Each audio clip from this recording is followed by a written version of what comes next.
చిన్న విషయం. అనేక జీవులు ఉన్నాయి కదా, అనేక జీవులు ఉన్నాయి, అవన్నీ బ్రతకడం లేదా? అన్నీ బ్రతుకుతున్నాయి. వాటన్నిటికీ టైంలీ ఆహారాన్ని తీసుకెళ్తున్నారు దేవుడు. ఒకసారి మోషే ప్రవక్త మూసా అలైహిస్సలాం వారు ఆయన ఒక కొండని ఏం చేస్తారంటే, ఒక కొండ రాతిలో దేవుడిని ప్రార్థిస్తారు. ఆయన, దేవా నువ్వు అన్నిటికీ ఆహారాన్ని ప్రసాదిస్తున్నావు కదా, ఎలాగంటే ఓ మూసా ఫలానా కొండరాయిని చూసావా, దాన్ని బదులు కొట్టమంటారు ఆయన దేవుడు. బదులు కొడతారు. అందులో ఒక కప్ప ఉంటుంది, అది హాయిగా బ్రతుకుంటుంది. అందులో ఒక రంధ్రం ఉంటుంది. దేవుడు అంటే అనమాట, ఓ మూసా నేను ఎటువంటి వాడినంటే ఈ కొండరాయిలో ఉన్నటువంటి బండరాయిలో దాగినటువంటి ఆ కప్ప కూడా ఆహారాన్ని ప్రసాదిస్తానంట.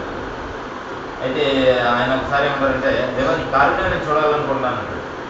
మూసా నా కారుణ్యం ఎటువంటిదంటే చాలా కారుణ్యవంతుని, నా కారుణ్యం గురించి నువ్వు వర్ణించలేమంటారు.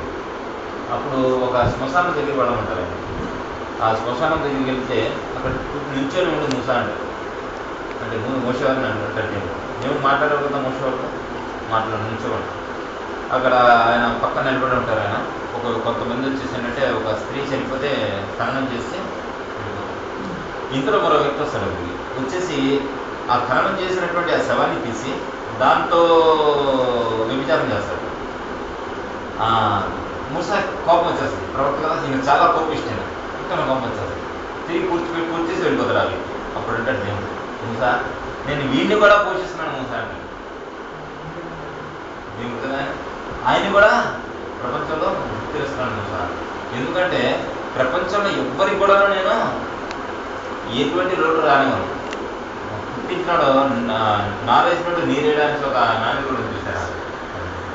నారేసినాడు నీరేయడానికి పుట్టించినది దేవుడు మరణించేదాకా మనం మంచివాళ్ళుగా ఉన్నా చెడ్డవాళ్ళుగా ఉన్నా ఏ స్థితిలో ఉన్నా దేవుడు చూస్తానే ఉంటాడు. మనం ఇందులో ఎటువంటి డౌట్ లేదు. ఫర్ ఎగ్జాంపుల్ ఈరోజు మనం బిర్యానీ తినాలి రాసి పెట్టింది అనుకోండి, మనం ఏ మార్గంలో ఉన్నా బిర్యానీ మనం తింటాం.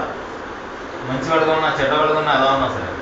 అయితే విషయం ఏంటంటే, ఇప్పుడు ఎలా ఉండాలి నిర్ణయించుకునేటువంటి అధికారం ఎవరికి ఇచ్చాడు? ఇప్పుడు చూసుకోవాల్సింది ఏంటంటే, ఈ ప్రపంచంలో రెండు మార్గాలు ఉన్నాయి, మంచి చెడు, రైట్ అండ్ రాంగ్. ఈ రెండింటిలో ఎందులో నడవాలి డిక్లేర్ చేసుకునేటువంటి స్వభావం మనకు. అయితే వీటి గురించి ఆలోచించే అవసరం లేదు, ఇవి డిక్లేర్ అనమాట రాశాడు. దేవుడు మనిషి పుట్టే ముందు 3 విషయాలు రాస్తాడు. ఏంటంటే 3. ఒకటి ఎంతవరకు బ్రతుకుతాడు, డెడ్ లైన్ అనమాట. మరణం, 1 సెకండ్ అటు కూడా చనిపోడు, 1 సెకండ్ ఇటు కూడా. ఫర్ ఎగ్జాంపుల్ నాకు జీవితం మీద వెనక్కి తెచ్చేసి ఆత్మహత్య చేసుకోని అనుకోండి, అయిపోతుంది కదా. అయితే ఈ చావు ఎటువంటిది, రాంగా రైటా? రాంగ్. బట్ అదే టైం నేను అలా ఆత్మహత్య చేసుకోకపోయినా నేను చనిపోతాను. ఎలా చనిపోతాను? జనరల్గా చనిపోతాను.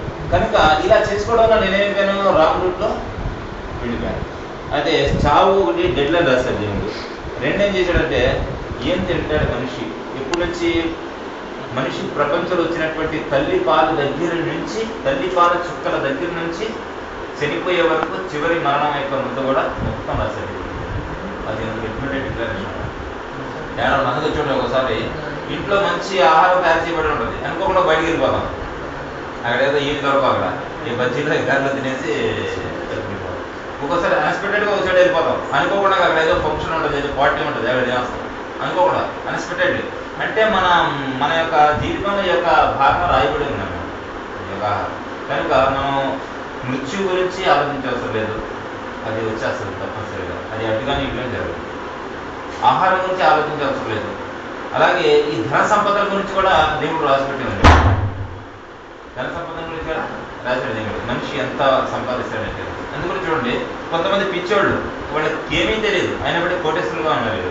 ఎటువంటి కోటేశ్వరులు అంటే, ఇవాళ పేపర్లో తీసుకొచ్చాడు, వాళ్ళు ఈనాడు తీసుకొచ్చాడు, ప్రపంచంలో అందరికంటే పెద్ద కోటేశ్వరులు ఉంటాడు.